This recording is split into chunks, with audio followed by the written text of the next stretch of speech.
Alright, today we're going to talk about horseshoe tongs. I got a lot of people have asked, you've seen in my videos where I'm using a pair of tongs and you notice they're made out of horseshoes. It was kind of a different, it wasn't my idea. Years ago I met a man named Kent Frost and he made a lot of his tools out of just horseshoes. He just happened to have horseshoes. So this is a pair that he made. They're dated 1979. He's got little hearts chiseled in them and designs, and he always put a date on all of his stuff. You'll notice there's a heart here, there's a heart down here on the other toe. But they are a straightened out pair of horseshoes, riveted together. They're awesome. They're a lot of fun. They're a good project. He was making them for Dutch oven lid lifters and things like that with the Dutch oven and cast iron pans. But because I know him, knew him, he's passed away now. We always called them Kent Frost tongs. Made them out of horseshoes, and he used a lot of his blacksmith tools, tongs, were also out of horseshoes, and also a lot of the little things he had in the shop. I actually own a bunch of them I bought from his niece out of his shop when he passed away, and I have all these weird little horseshoe hooks, and there's just all kinds. But my favorite thing he did was these horseshoe tongs. I've copied them and built them. I use them all over my shop. We'll go straight to the anvil now. I'm going to show you some more of them. And we're going to show you how to take two of these horseshoes and make you a cool pair of tongs. So let's go. Horseshoe tongs. I got lots of different ones. I got a whole set that I used to use all the time when I was doing demos.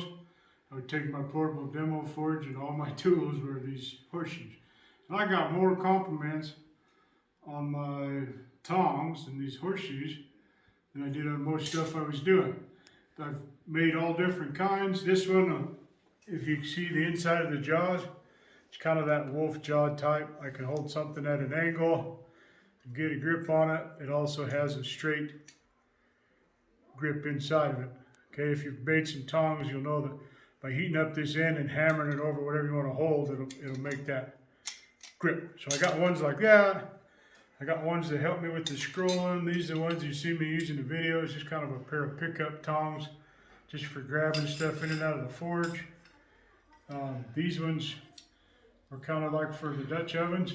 These are an old pair where you can grab the lids, so lid lifters. This one's the same as the others. It has, I put some cross hatches in it so that I could hold different sizes and at different angles. I can hold it straight through, or I can hold it at about a 45. Okay. Even you guys that are knife builders, I didn't have a pair of like knife type tongs, blade tong, you know, so I made these. You can stretch the center of the horseshoe.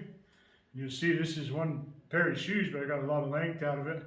Plus it will hold the flat strap. I had some 01 tool steel I was forging and needed somebody to hold it. So I made this pair that'll hold a flat strap for some knives and stuff that I was making. This pair of horseshoe tongs is the pair I made to actually work with horseshoes. So I had to make a pair of horseshoe tongs so I could work with these hot shoes, because I had a couple of farrier type tongs that would hold on to the shoes good. But I was able to make these so I could really get a hold of them and straighten to do what I was doing. So, and it's limitless. It's just a pair of tongs. The end, you can do whatever you want. There's a pair here that are like the bolt jaw tongs where this goes all the way through. So you can hold on like a bolt head type deal. Most of these are 1/2 inch, 1/4 inch. A lot of stuff I'm doing is not real big. So you can make any style you want. I bought a tool set of punches. You know, these things are awesome. But I needed a pair of tongs to hold on to them. This is more the style we'll be making today. I needed a pair of tongs. I needed a way to hold on to all these tooling. So I made these so I could keep my hands out of there. It works great for that. There's some things it won't work that great for. It might just be kind of annoying because a lot of times with these, you can if you know you're holding the same size all the time, you could fool around in here and get where you could put a clip on it. Or I use a chain link, where you could put a clip on it so that you're not having to sit and hold it the whole time. That makes it nice. These you could do it. I could fuller that around and get it where I could put a link on it. It would just hold it tight for me all the time. But, so getting right into them. Obviously, first thing first, the size of the shoes are going to determine the size of your tongs. If you need a bigger pair, kind of robust, strong pair, you're going to want to get some big shoes. These are St. Croix. These are number 3 lights. These make when you straighten them out, they make a decent pair of tongs. You can hammer in here and get a little more length if you need to, if you need to get a little farther away from the fire. But basically, they're long enough to hold the hot iron to get to work. The St. Croix shoe is kind of interesting. If you guys that are interested in, oh, I'm going to build it, but it's not out of high carbon, it's not spring steel. You're building a set of horseshoe tongs, okay? But a St. Croix shoe, if you take it up to critical and quench it in water, put it in your vise and hit it, it will break. So the carbon content is low, but it still is there. None of these have I ever hardened or done anything with. I shaped them, got them where I wanted them, might have quenched the ends a little bit, wasn't concerned about hardening. These ones I use all the time, the ends get burnt up, I just tap them back straight, sometimes even when they're cold. These are just kind of a cheap novelty pair of tongs that will work really well, and they're fun. If you're not forging something fun, do something else. I made these for my boys. It goes with that little teeny anvil they got when they were building their little nail swords and stuff. I built these out of pony shoes, really small little pony shoes. Straightened them out, made a small pair. If you had something, you could use them for anything. You could use them for anything you're crafting, like a little need to hold something. They work well. They look pretty good. If you get them just right, they look pretty good. I think they're a good looking pair. And they're strong. So let's get right into it.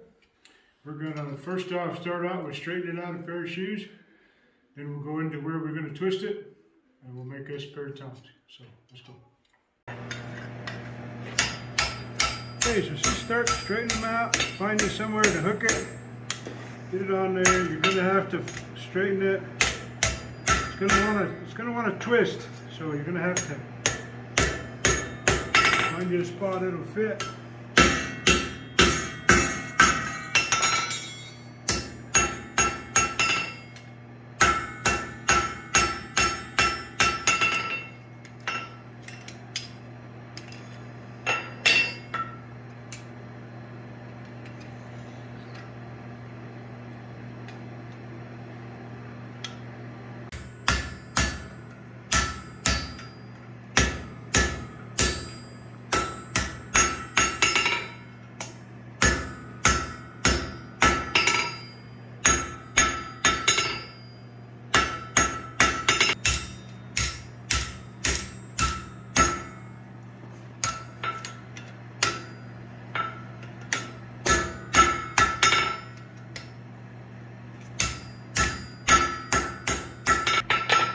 They always seem to want to twist on me just from being in the shape.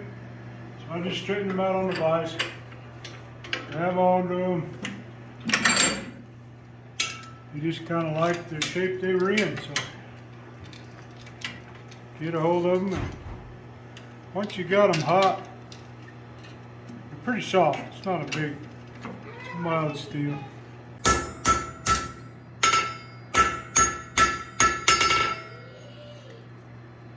Okay, a lot of guys ask me how come I don't use old shoes, how come I use a new one? Well, the reason usually is the material. I want these to be strong. An old pair of shoes, you might be lucky and find one where the toe, the center, isn't wore thin. So if you use an old pair of shoes, which you could because in different areas it would work just fine, but you want to make sure you got the material. These are plenty thick.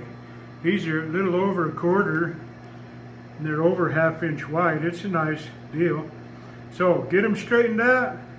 I'll get the other one real quick, and then we'll show you how we kind of match them up. But get them straight, take your time. Don't beat the living crap out of this and seal this shut.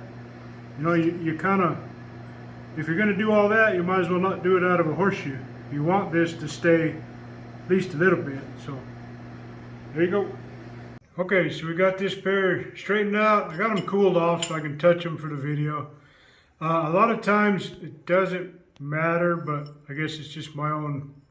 You can make these like any of the stuff I've shown you. You can take as much time as you want. You could stamp and detail these like crazy. I do like to match these up.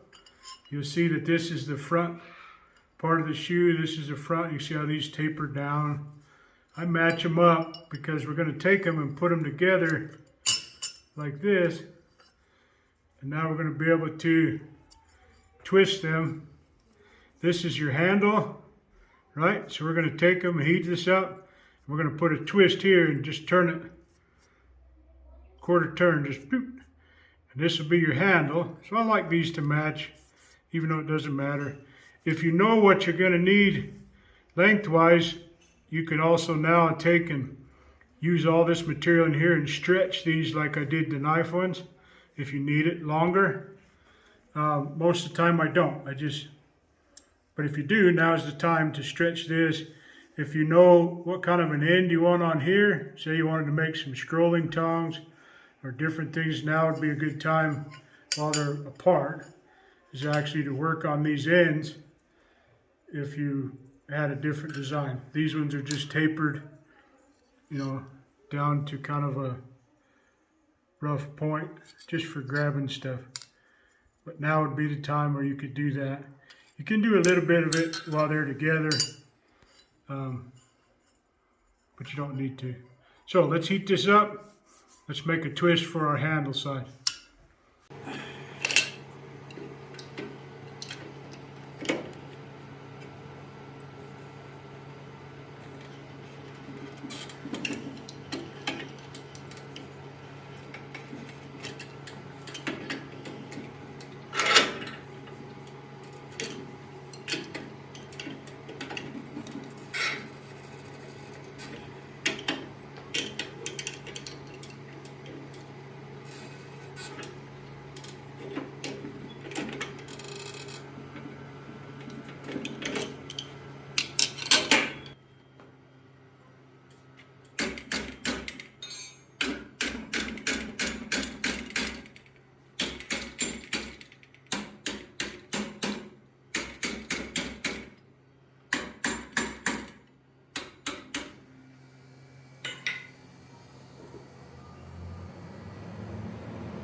Okay, so we got our handle twisted. You can see I got these other ones out here. The handle's twisted. Now I like to just make the twist match so these ends aren't fighting each other when you go to try and open these up. So this one, we'll take this end now, just like this one is. We'll twist it back over this way.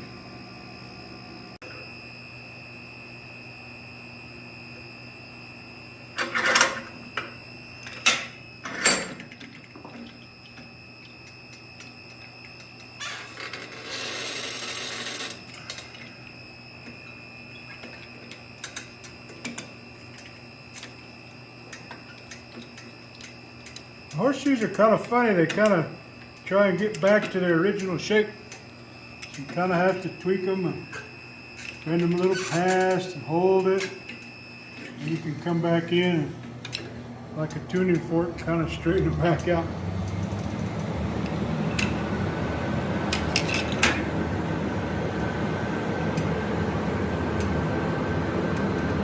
Okay, so what we're going to do is we picked that second hole. So now we're going to drift it out so that it is round instead of a little square hole for the nails.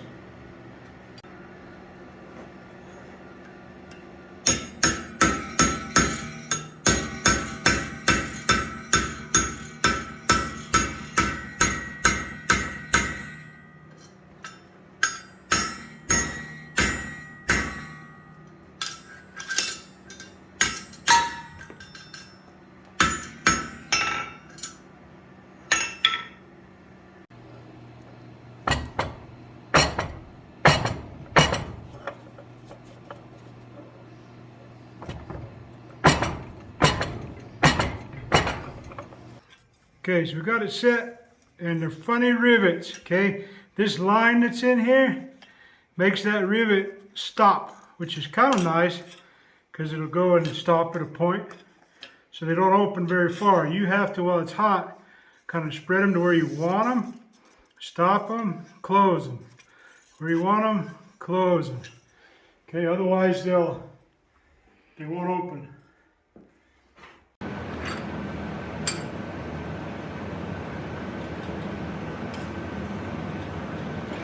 Okay, so this is going to take you a little bit of tweaking to open these handles. Find your spot, bend them out, grab on, bend them out, grab on up here, bend it, bend it.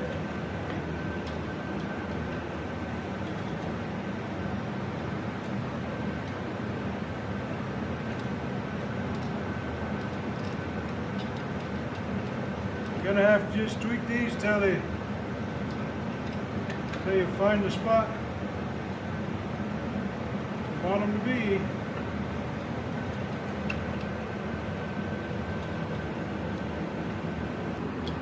It's going to take some fine tuning.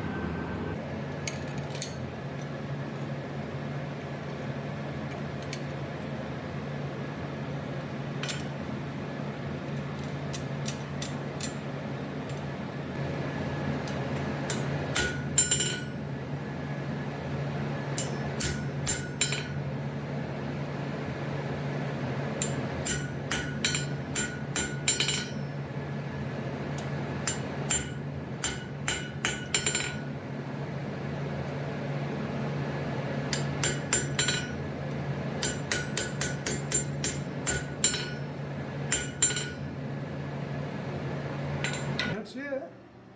You can shape this however you need. You can set something in it, get these jaws hot and set it around it.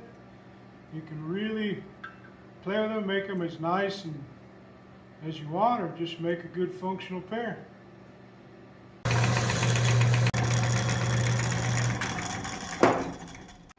Alright guys, so we built a pair of horseshoe tongs.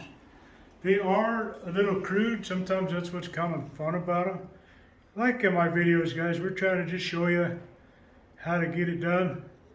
You can take all the time you want. You can really curl these. You can make the range different, the whole bolster, the rivet, where you're going to hold stuff. You can cut. Now you can cut into it. You can heat these up. Make sure they'll hold or fit what you want. You can offset them so your piece goes through. You can do anything you want. These are a pretty good gift. A lot of guys like them. If you Dutch oven guys like to put a piece of 1/4-inch rod in here and then hammer these down on it so that you can clip onto a Dutch oven lid or something like that. They make a great set of tongs for your demo work. People will always look at them and go, oh, that's cool, it's made out of horseshoes. But it is a lot easier to just start with some mild steel bars and make some. But these are fun. There's a lot of stuff we make out of horseshoes. I make cook sets out of them. This is a horseshoe made into a handle for a ladle. It's all just one little pony shoe. Here's a fork for the cook set.